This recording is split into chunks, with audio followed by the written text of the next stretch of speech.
midstream, but I'm not ready.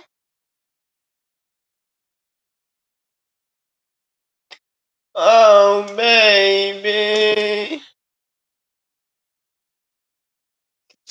Oh, baby. Oh, my voice. Oh, baby.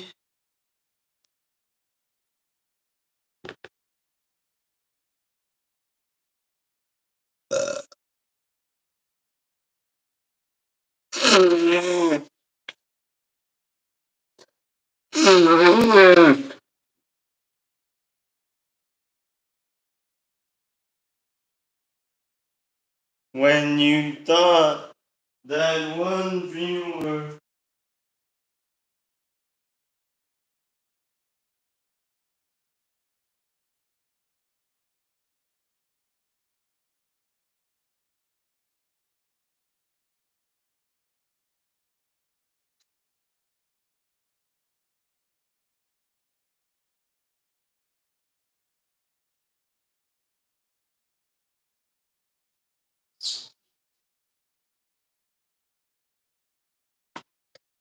This is what I'm gonna eat.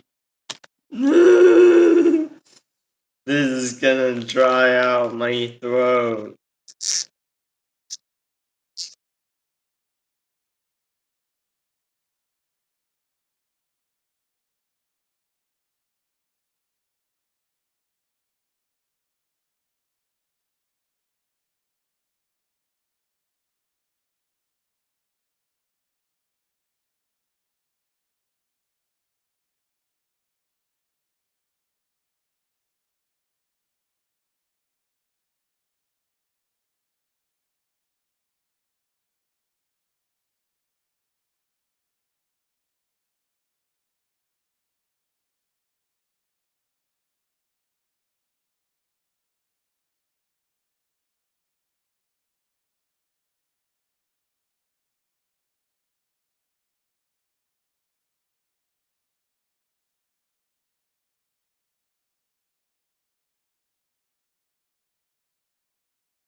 It hurts.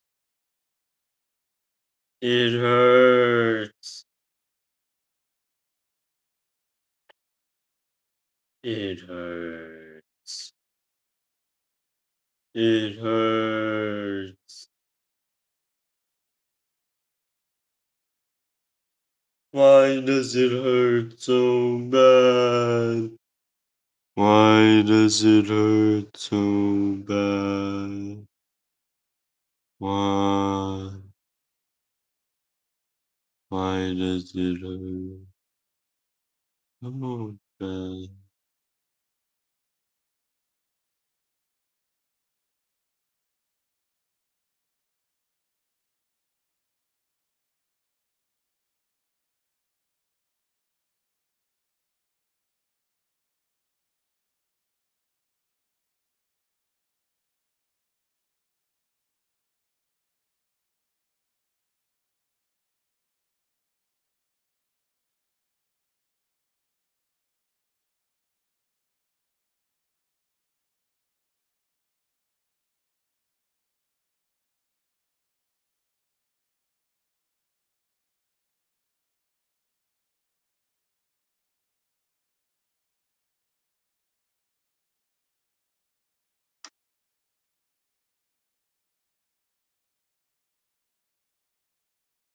Fire! I kill you in the fire! I kill you! I kill you! Oh, Chad, your lips are dehydrated? Yeah, 'cause I just got up. Mikey Mike's hot dogs? 'Cause I just got up. Mikey Mike, someone came in and tried to donate $1,000 last night, but my donor link didn't work. So if they donated, the money went through, but I didn't get it. And I don't know if they donated. So, but it's okay. We don't need that $1,000 to be happy.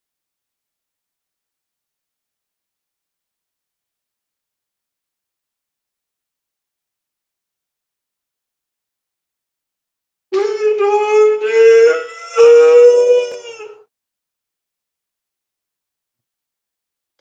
You feel me, Mikey Mike? No, I need the 1,000. It probably went to someone who needed it more. No, it just went to Stream Elements. Stream Elements collected it. If they donated, Stream Elements has it now. 'Cause I'm banned on Twitch, so I didn't have Stream Elements, but my link was still working, so I fixed it. But I'm not re-adding the donor link. Stream Elements must have needed it more. Yeah.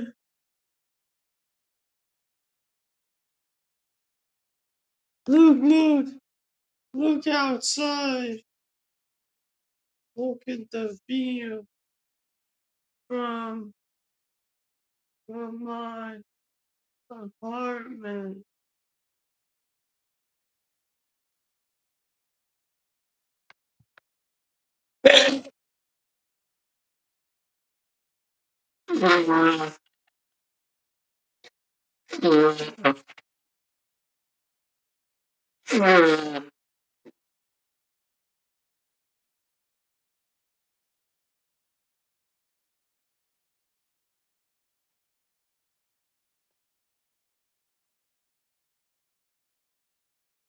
Oh, baby.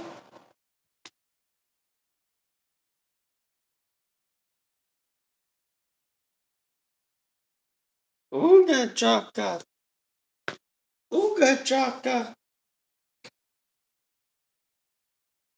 Alright, I think my computer's had a long enough break. I'm gonna turn it back on, baby. And I'm not going back. I'm not going back, baby. Please don't and I'm not going back. I'm not going back, baby. Please do and I'm not going back. I'm not going back, baby. Today's biceps day. We're training biceps. But we need protein.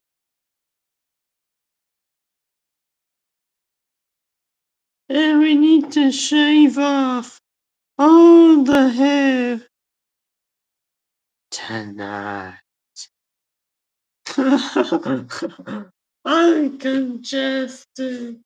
I'm infected with Las Plagas from Resident Evil 4. I'm Leon Scott Kennedy. Oh, it's Connie Cryptic. Oh. Oh.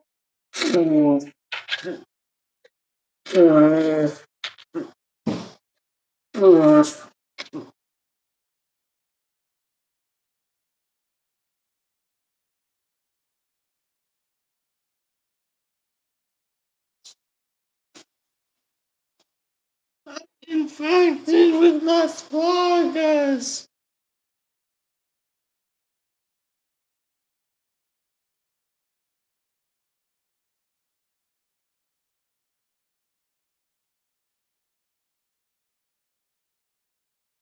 I will eat the evil demon juice and become demon juicer.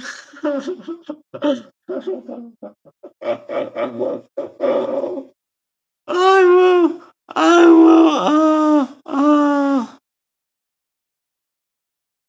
will go into the bathroom and replace all the toilet paper with cheese. I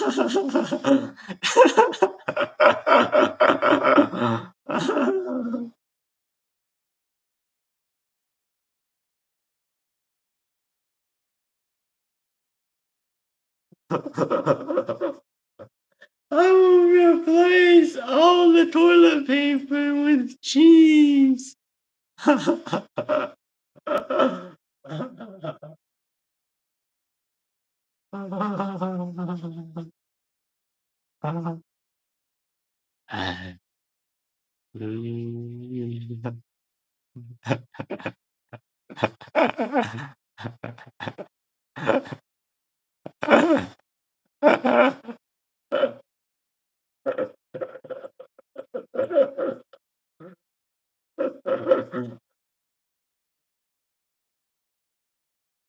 Oh, I didn't fab last night. I need to go fast so I can get tired and get rest. I was only in bed like 9 hours. It's not enough. I'm tired. Let's go lie down. What the? No. No, it's not true. It's not true. Please don't, no. I'm not going back. I'm not going back, baby.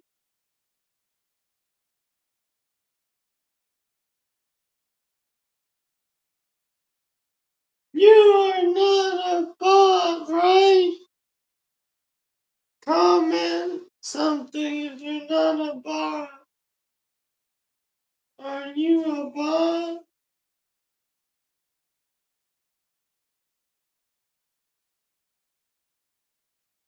No, no, no, no, no, no, no, no, no, no, no, no. No, no, no, no, no, no.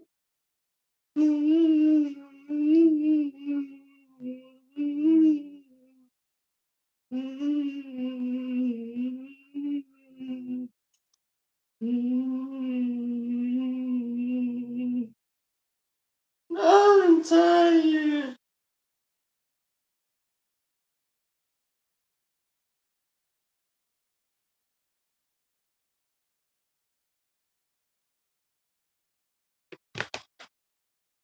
Why is it that I cannot get tired?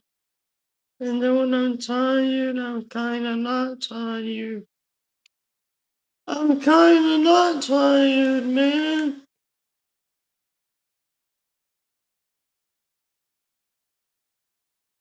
It's the Nutcracker.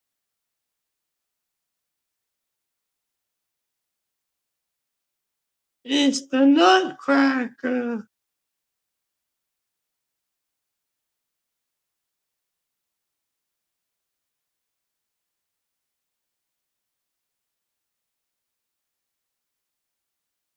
I'm gonna heat up that meat and show you. I'll show you everything I've got. show you.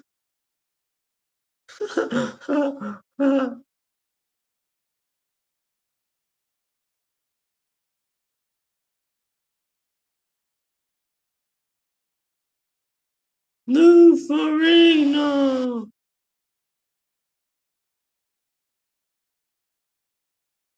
Lou Ferrigno. Oh, baby, baby. Oh, yeah. Oh, yeah. Oh, yeah, yeah, yeah, yeah, yeah. Oh, yeah. Oh, yeah. Oh, yeah, yeah, yeah, yeah, yeah.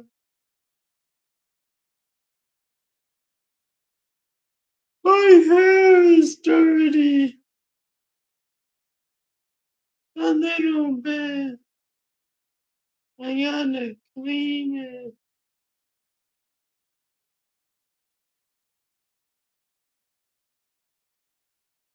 In the computer code. The secret code. It starts with a QT.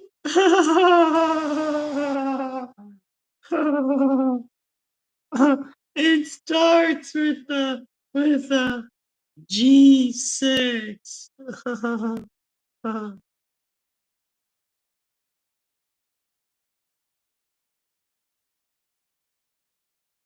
Alright, let's start tapping people.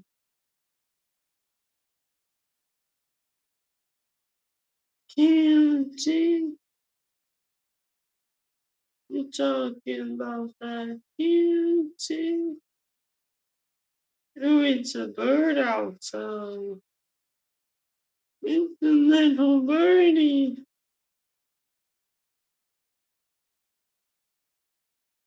I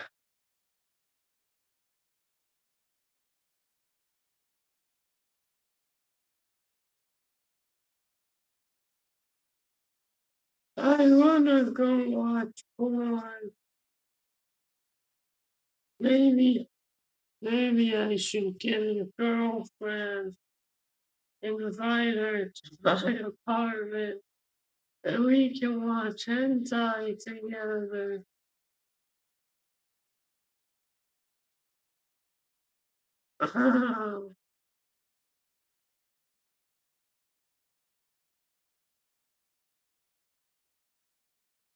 Chestnut, chestnut. Hear me. Kirby says, Happy Friday. He'll be supporting for my pond all day. So hope you have an amazing stream. I leave that on chat again because I'm still following you. I'm still following.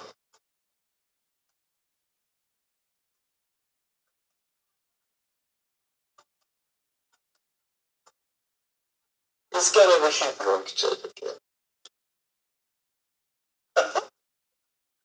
Demi.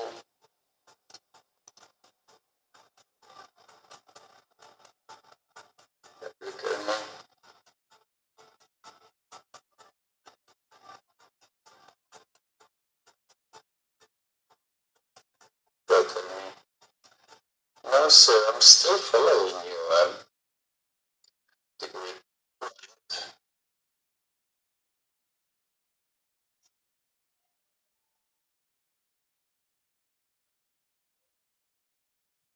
I must become stronger.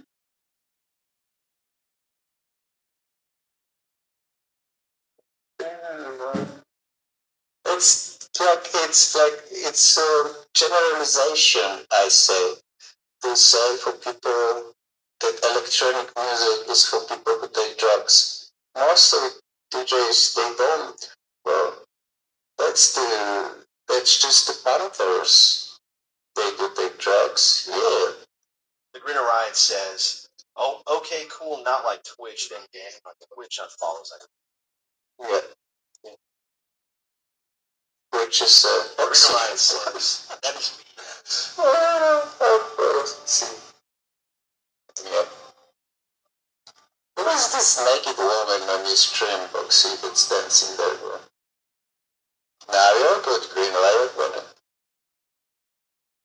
That's the Jew, Boxy. I'm ex-DJ of hard house and hard trance. Didn't need drugs. Ah, yeah. See, that's what I'm saying, bro. Also X-ray. There you go. That's an example for you, freaking beastie, bro. That's what he says. Let's go. Let's go, brother. Da. It's just fucking music, man. You know? It's just music. Say, bro, I was still DJing a few years ago, man. Let's go, green, yo. Hardcore and hard drugs. And you would think hardcore and hard drugs, that's crazy drug user, right? No, bro, people just love the music, man. And yeah, people get high on gigs. Of course, bro. And that even creates even better vibes, because everyone's friendly. Everyone is all about just love. Not when people are drunk, or when they're stoned, they don't even know what the fuck they're doing.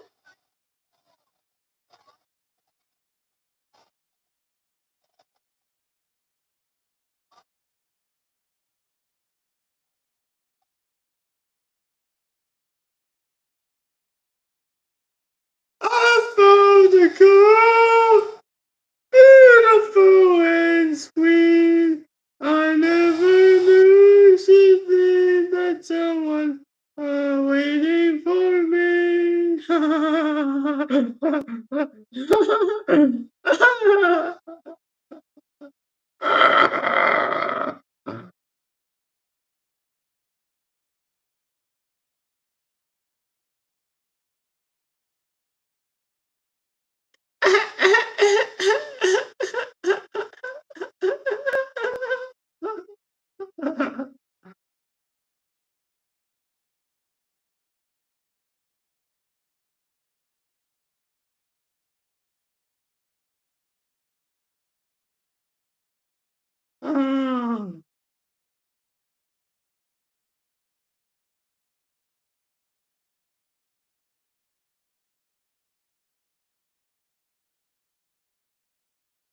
I will eat you.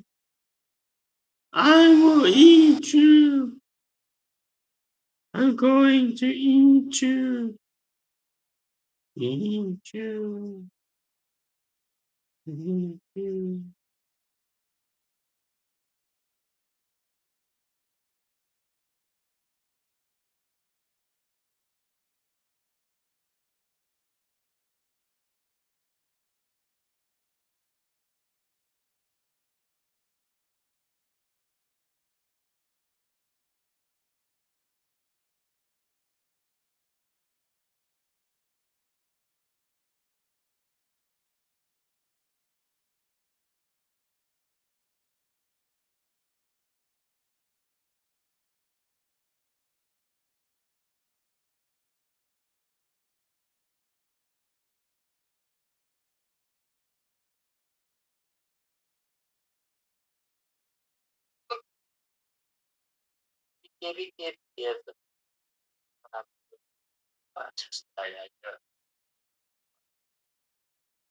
How's it going, everybody? Today, we're back here with the insanity. And last time we left off...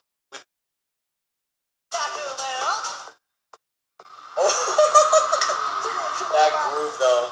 Ooh, I cannot wait for the dance practice, y'all. Don't miss Jarrell.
want triceps that are so goddamn meaty that people accuse you of taking steroids, then keep on listening. Because this will be the last triceps training video that you will ever have to watch, as I will go over the 3 absolute best exercises for the triceps, which you can abuse for the rest of your goddamn life, a full blueprint on how to program for maximum possible muscle growth, and a free program at the end of the video, so you can apply all of this info right away and thank me later for your new meaty ass triceps, okay? So there are 2 main criteria that I base my exercise selection on for the most efficient and also effective muscle growth possible. First one being which joint function the triceps performs, and second being where within that joint function the triceps has the best leverage to produce force and will therefore get the best possible stimulus, the long head of the triceps, which gives you that meaty goddamn look, gets trained the best with pure elbow extension, with your arm fixed beside your body. The desired resistance profile, essentially where the exercise is the hardest, should be at 90 degrees of elbow extension, right in the middle of the movement. Any push down variation will do, but the 2 absolute best exercises are the single arm push down, being the absolute goat of tricep exercises. To make the exercise even more effective, try to use a cuff at your wrist, as you don't need your wrist to train it. This guy is a bodybuilder. Doesn't have any muscle mass. This dude is a bodybuilder.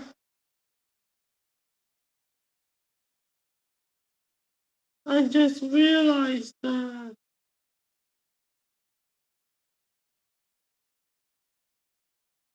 Loading, loading. Oh. Oh, we're chilling. Can't even see. Huh. What's that picture? What the hell was that? Yeah. See how she's a little bit chubby and she's wearing her leggings a little lower? All women put their tummies into their leggings. Yeah. Most of the influencers get access to them. This is the unspoken reality of I need to see this. Breathe in, look hot. Don't breathe, guys. You want to look hot? Don't breathe. President that like the baby. No. Who's this? If you want triceps that are so goddamn meaty, the machine has ascending resistance profile, meaning that it is the hardest and at the top. Perform an exercise with just one arm at a time, you get much more movement to the one side of the arm, therefore more stimulus, the brain focus more of its energy to that one side of the arm, instead of distributing that energy and that focus to both sides of the arm. By the way, if you're interested in getting your physique to the next level, the most efficient and effective way possible, make sure to check out my one-to-one online coaching service and watch this video right here for further information about the coaching, or check out my programs where you get 5 to 6 different programs for the price of one. The links for both are in the description and comments down below. Enough of capitalism, let's continue with the video, okay? Let's come to the most crucial part of this whole video.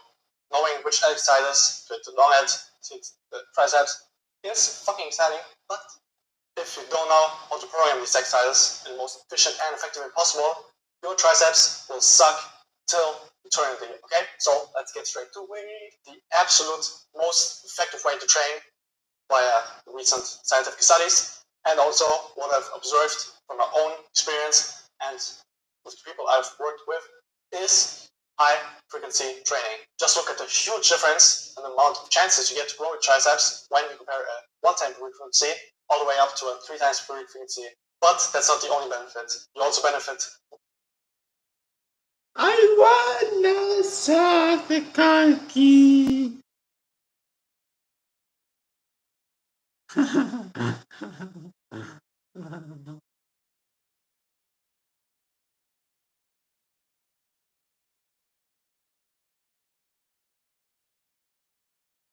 I wanna suck the cocky.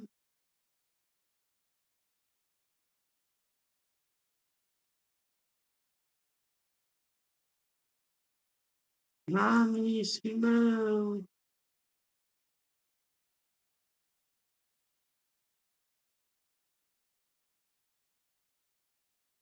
What the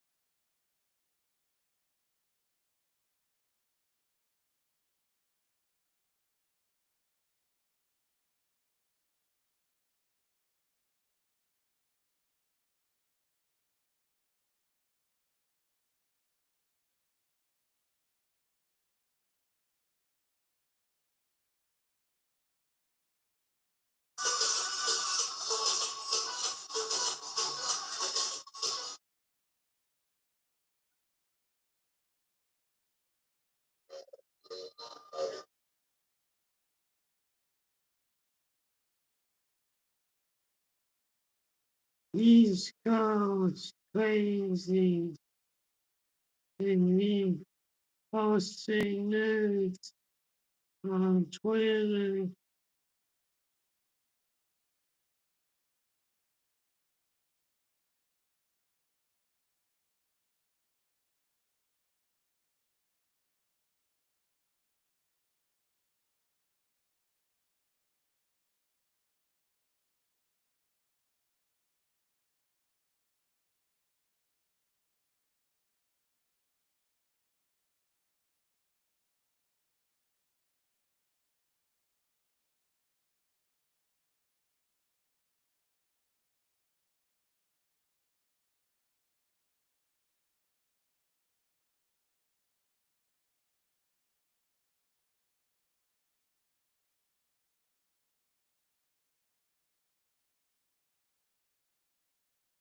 Twitter.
So, the sugar diet actually seems to work. That's according to Mark Bell and the videos that I have been binging on recently in the last few days, trying to understand why this new sugar diet is trending and if actually those results are legit. I'm Dr. Jesus Vega, and I'm stepping in for Dr. Brewer, who wasn't able to join us today for the show. Nevertheless, I had a long conversation and discussion about this specific topic with him. And I'm glad to announce that we agree in most of our views regarding this exact topic. So this is not going to be a bashing video about attacking personally the people who are promoting this diet. I'm genuinely interested in on learning more about it. And today I'm going to share you as far as I have come to in regards to this diet and why it actually works. Um, there's a caveat though. There's nuance regarding this, of course. So this is what the sugar diet is supposed to be like. Yesterday, Mark Bell posted yet another video where he was a little bit more clear on how to do this sugar diet, and I hope I'm expressing this in the right way. He said, if you want to do a sugar diet, these are the types of food that you should be eating. This is kind of his protocol that he is talking about. Uh, fruits, fruit juice, honey, maple syrup, and candy. So that's what he says. If you're not eating these types of sugar, it's not a sugar diet. So let's be respectful about that part and use that as a reference. So he says for a few days of the week, most days of the week actually, maybe 1 or 2 days, you're not going to be eating anything but that. And then he says on the third day, you can eat like some amount of lean protein, some vegetables, and even some small starches here and there. And then you continue your sugar fasting. And the idea behind that is that by eating that way, you are pushing your metabolism into burning fat. Okay. And he also gives like a cheat day once a week, but he's very clear that he has a perspective a little bit different from Cole Robinson, snake diet guy, who also promotes a thing like this, where he says he's concerned about people binging on carbohydrates, so he's not recommending binging on carbohydrates. And I think the main proposal behind the diet, it has the heart on the right place, where he's saying, okay, there's a obesity and diabetes epidemic, which I agree, and we have people deep on the hole that are on this carb addiction and they cannot go out. So by allowing people to eat some type of sugar and at the same time losing some weight, that can lead them onto the right place, right? Whatever that diet is for you. Okay, so far so good. When you see how the sugar diet pushes the metabolism into burning fat, there are a couple of mechanisms that have some scientific background. So, first, by not consuming fat, you're pushing your metabolism into burning the fat you have. But what makes different the sugar diet from fasting alone is that when you're fasting, you're not consuming any sugar. So it's easy, it's harder to go through a fasting if you're not trying to do that. So he's saying, okay, if I cannot deal with the weakness that comes with a regular water fasting, I'm going to do some of the sugar, put some sugar in, recover some energy, and my body's going to still burn fat. And that's partially right. You are going to be burning some fat if that sugar is not enough to use the energy that you need to use. That's kind of the point. One big difference is when you're doing prolonged fasting, we actually do not recommend doing a lot of exercise. When you're doing type of sugar fasting, exercising it's going to be a little bit easier because you're actually putting some fuel that you're going to burn quickly. Okay, so good. So at this point, it looks really good, right? I can lose weight while I'm eating sugar still. And I think the big difference between the sugar diet and the keto diet is this part right here. When you're doing keto diet and you're doing a low carb diet, you are training your body into metabolize fat, both the fat that you're putting into your body, but also the fat that you have stored. When you're doing this type of sugar diet, you're not using any any outside fat, any dietary fat. So the body only has the option of either eating sugar, your inner fat, or protein. The one thing that has some validity on this, well, a few things, is that when your body is less likely to eat protein, so you don't lose that much muscle mass. And that's kind of a big difference because when you do water fasting, you're going to lose some muscle. When you do this sugar diet fasting, you're not going to lose that much muscle. So in both ways, you can actually burn some fat. I think that's true. So this is kind of the big positive from the sugar diet that's being proposed, right? So you eat only sugar, start losing fat. The sugar helps you not to burn that much protein, and on the third day you put some lean protein in, so your body can use that as well. Okay, everything looks really good so far. How sugar helps keeping muscle, and we are starting to advise some of this introduction of carbohydrates. I don't necessarily agree with fruit fruit juices, honey, maybe honey a little bit, maple syrup, and candy. I don't agree with that 100%. I think some carbohydrates can be still used as fuel right before or right after an intense exercise workout or intense workout. And this is the reason. Some insulin, even though high levels of insulin will keep you from burning fat, insulin. And he also gives like a cheat day once a week, but he's very clear that he has a perspective a little bit different from Cole Robinson, snake diet guy, who also promotes a thing like this, where he says he's concerned about people binging on carbohydrates, so he's not recommending binging on carbohydrates. And I think the main proposal behind the diet, it has the heart on the right place, where he's saying, okay, there's a obesity and diabetes epidemic, which I agree, and we have people deep on the hole that are on this carb addiction and they cannot go out. So by allowing people to eat some type of sugar and at the same time losing some weight, that can lead them onto the right place, right? Whatever that diet is for you. Okay, fruit juices, honey, maybe honey a little bit, maple syrup, and candy. I don't agree with that 100%. I think some carbohydrates can be still used as fuel right before or right after an intense exercise workout or intense workout. And this is the reason.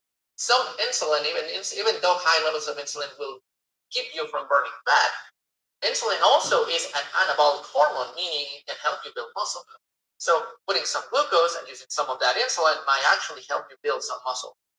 Storing some glycogen and lowering cortisol levels, that amount, when you use carbohydrates the right way, right before or right after the exercise, can help with this. This is something that people who go to the gym have known for years, right? And you see the people who go to the gym and they're jacked, they're usually eating chicken and rice, so carbohydrates and protein. So there's some third on using some amount of carbohydrates just the right way, right before or right after the exercise. And this is the reason why. So you see, the muscle has multiple receptors. It has receptors that require insulin and it has receptors that don't require insulin. So the GLUT4 receptor is the one that requires insulin, and you can use them. GLUT1, GLUT12, GLUT3 are actually insulin independent, meaning that when you're exercising a lot, you can use that glucose for energy and create more muscle without requiring that much insulin or bypassing insulin. So you can use insulin, or you don't necessarily need insulin to build muscle, but you can do that by using the right amounts of carbohydrates. So at this point, I think that's why there is a lot of hype and there's this trendy perspective on, oh yeah, this sugar diet is fantastic. It's gonna help you burn fat without losing muscle. So if you're overweight, it sounds very, very appealing. But here's the caveat right here. So we have over here a comparison between two hormones. One of them that I've heard a lot, they saying that this is one of the key reasons why the sugar diet works. And it's because it stimulates this hormone right here that's called fibroblast growth factor 21. So this fibroblast growth factor 21 is a catabolic hormone, meaning it helps you burn stuff. In this case, helps you burn fat. The literature says actually increases insulin sensitivity. So the more glucose you put in, the insulin is going to be more effective in using that. But the caveat here is this is a short-term positive effect. That's one of the issues. In the other hand, we have insulin-like growth factor, which is kind of the opposite hormone working against the FGF21. And insulin growth factor is actually an anabolic hormone. That yes, might temper a little bit the effect of burning fat, which is the same thing that insulin does. But as well as insulin, they also can promote growing muscle and actually help with bones and actually promotes a healthier metabolism balance. The thing is, you don't need that much IGF-1. You also don't want to have it too low. When the sugar diet applies, what they have seen is that you see an increase in FGF21, at least theoretically, but you see a decrease in IGF-1. So as you can see there, the translation for all of that is you're going to be able to burn fat without messing up your muscle mass, but you're going to temper your ability to build more muscle later. And also, you're tempering your ability to use insulin and improve your insulin sensitivity on the long term, which that's what insulin growth factor helps. Manage your metabolism between fats and carbohydrates. So that is kind of the big conundrum. I'm going to be losing weight because I think you can. Dr. Brewer has old videos of the potato diet that Penn Gillette from the magician's Penn and Teller did a few years ago, where he lost a bunch of weight by eating only potatoes. You can do that. One thing that I heard Mark Bell said was, well, if you're eating that protocol and eating the maple syrup that produces and all this stuff, and you're not seeing the results, maybe you're eating too much. And that goes back to calories in, calories out. Which, don't get me wrong, I think there's some validity. And I actually think that's probably one of the most important factors here and why it works. Some hormonal influence, but I think that if you're just eating sugar, you're probably not overeating on calories, which he also says by cutting fat, which has a lot of calories on that. But the problem here, right here, comes where I don't think they believe, and to them the evidence is not clear that insulin stops fat burning. And when you're on a sugar diet, the more sugar you put in, your insulin is going to go up. And that insulin, long term, is going to tamper the effects of keeping that fat burning. And that's the thing where they say no, that's not like that. That's the carbohydrate insulin model that's been promoted for years. It's not working. I think if you're just saying it's calories in, calories out, and neglecting the role of insulin, that's the incomplete picture. There are multiple factors involved on how we manage energy inside our bodies, and I think both have place, as well as obesogens and other factors like oxidative stress. So this is the downside of the diet, the sugar diet. One thing is it hasn't been scientifically tested just yet, both short term and long term. What we have is people in the comments saying, "Okay, yeah, I did it, and I lost a bunch of weight." I will argue that if you're on a caloric restriction, even if you're eating fat or eating only protein, you are going to lose some weight. Probably the biggest effect is going to be maybe I'm not losing that much muscle, which is a good thing. You don't want to be losing muscle, especially if you're older. But the problem long term becomes to this: the macronutrient deficiencies that you're going to get by eating too much fruit juice, high corn from their syrup. I don't think he's advocating for that. But just the fructose from fruit juices can increase fatty liver. Over time, just like you get resistant to insulin, I've seen evidence that you also can get resistant to FGF21, where at the beginning it might be helping a lot on burning that fat, but you can also get resistant to it just because too much insulin, too much glucose in your bloodstream over time. Metabolic flexibility may decline, which is that capacity from switching from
Oh,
oh, DVR, miss you.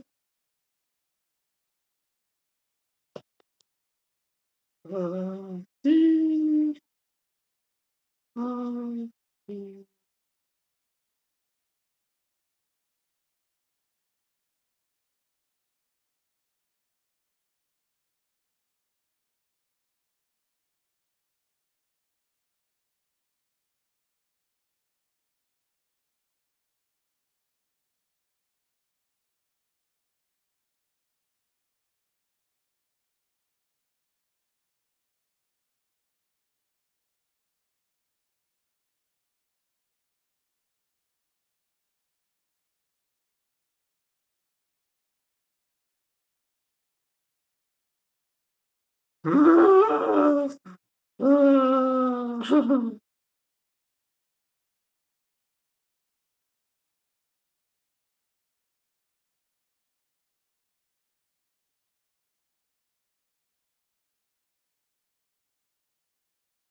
Oh!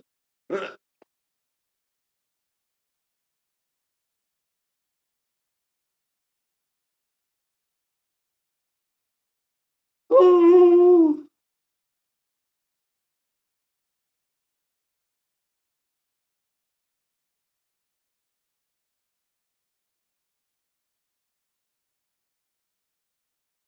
from sugar as fuel to switching to fat and protein as fuel, or specifically fat. Um, Over time, as you see here, he's not recommending doing sugar fasting all day every day. He's saying most days. But when you try to now use protein as fuel, and he's not advocating really about introducing fat. He's a low fat.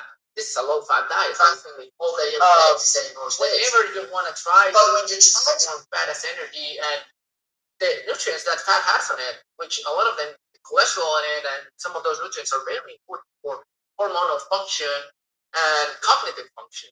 And you're not getting those from diet. You're not getting that from the fat that you're eating out from outsources. That's going to be a major issue because when you're trying to introduce some of that fat again, the body's going to have a hard time metabolizing that just because it's so used to burning glucose, and you might be developing high insulin levels. And the eating disorder risk, of course. The whole point into allowing some glucose is to avoid you to binge on some additional glucose. That's the thing. But That's kind of the problem that he can come up after that. So, all those are, I think, are valid points to argue and ask about. And there's no research that I have seen that has evaluated that just yet on this diet. There's plenty of research showing how processed carbohydrates are a problem. There's plenty of research showing how excess fructose is a problem. I think this is the part where we are mostly concerned. Okay, so you lose some extra pounds, you're losing some fat, which we know fat is involved also in plaque development. So that's good, burning that fat away, losing weight. But high levels of glucose chronically, high levels of insulin chronically, we know that they trigger cardiovascular inflammation. We know that that leads to heart attacks and strokes. So much so that 30% or a little bit even more than people who do bodybuilding are going to be developing heart attacks and strokes. Part of that might be because of this. Part of that might be because enhancing performance drugs, hormones that they consume. That's when I see that that's a little bit misleading sometimes. Where if you put on a thumbnail like Quick just did, this is based on one of Bell's thumbnail where he says sugar diet and then points out he's jacked. I mean, who doesn't want to be jacked like that, right? But what's the reason behind being jacked? That he has been transparent. He uses some of those performance enhancement drugs. One drug specifically, one hormone like growth hormone can push and promote IGF, which can counteract against this effect of the sugar diet, decreasing IGF. You inject growth hormone, so you get more of that IGF up. So that can actually help you even build muscle on that space as well. But I think the downside is, what's the price of getting jacked? And what's the long-term gain of getting jacked? You might feel good. You might look healthier. Muscle strength is, of course, very, very important. But this is where we say looking fit doesn't necessarily mean being healthy. And the one problem that I have with approaches like this is just relying or putting all of our efforts on how I feel and how I look, and minimizing the importance of measuring and getting data to really assess what's your own cardiovascular risk. And don't get me wrong, I think at the end, if you want to try the sugar diet and lose some extra pounds and see how you feel in a few days, by knowing what are the pros and cons of the diet, I mean, go for it. I'm not against experimentation, but I think it's important for us to put all the information in front of you and telling you, okay, these are the pros of this new trendy diet. These are the cons and things that you need to be careful of and take a look at. Before I go to any ads, I think that's kind of my 2 cents or 2 cents in regards to this diet. There's too much that we just don't know yet about it. I'm not bashing against it. I think there's a moment where the ketogenic diet and paleo diet and all those diets had, the Atkins diet had all the same kind of pushback from the medical community, and over time they were more broadly accepted because of the benefits they provide. But that's up until the moment you start measuring what happens and what are the risks and what are the benefits. At this point, I think sugar diet it's too early to really say, yeah, long term is a good option to just do that. I personally, I'm not a fan of fruit juices. I'm not a fan. I do eat some fruit, but I'm not a fan so much of fruit juices. I can bake on orange juice, so I just try to avoid it. I'm not a fan of candy. I'm not a fan of honey. At least candy will mess up your teeth. Maple syrup, no need to say. So I think that's kind of the major issues that genetic kind of stuff that we want to just point out. All right, so let's go to your questions and let me know if there's something that I misrepresented or something that I'm wrong with. Let me know. I'm happy to hear it and read it, because we want to bring you the most honest and truthful information so you can make your own decisions. So Gilbert, why don't we go to the Q&A and let's move on.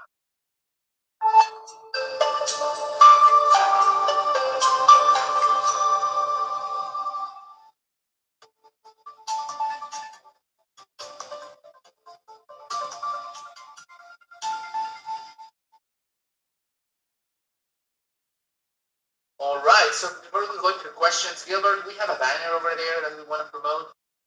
We have a new line of supplements from Dr. Brewer. Of course, the metabolic risk kit assessment, which we're making some changes to it. So we're not giving away one today just because we want you to stay tuned because we have received some feedback and there's room to make it even better. So that's what we want to do.